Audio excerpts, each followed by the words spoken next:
Welcome back, Titans, to another episode of EMS Lecture Series for SPC's EMT and paramedic programs. Today we are going to talk about the drug class or schedules of controlled substances.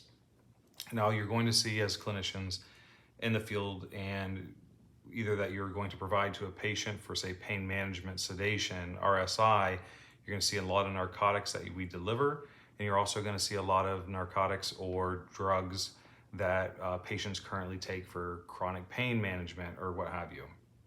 So it's important to know that with the protocols and resources to deliver these medications to the general public, you must understand the classifications of controlled substances.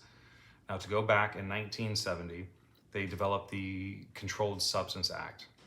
What the Controlled Substance Act did is basically divide all the controlled substances into 5 different categories with corresponding requirements.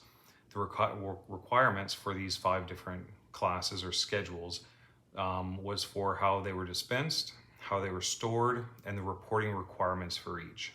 So a lot goes into it. So let's talk about the classes. So class or Schedule 1 controlled substance is a very high abuse potential, but there's no known medical reason for that medication or that drug. So this would be like your LSD or your heroin. Sometimes marijuana is thrown into the class 1.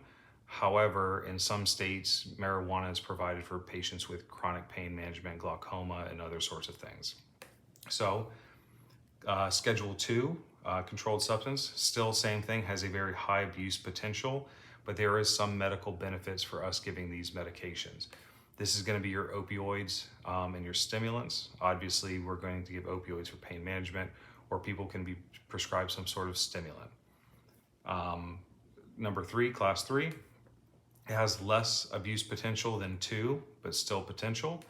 These are going to be your anabolic steroids, but this is going to be a non-opioid class of Schedule 3.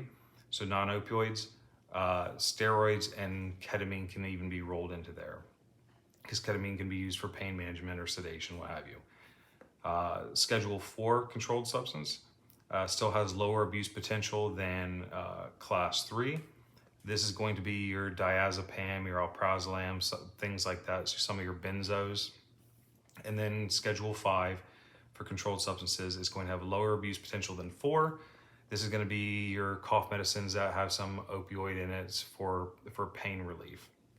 Where we need to focus for us is right here, 2, 3, and 4.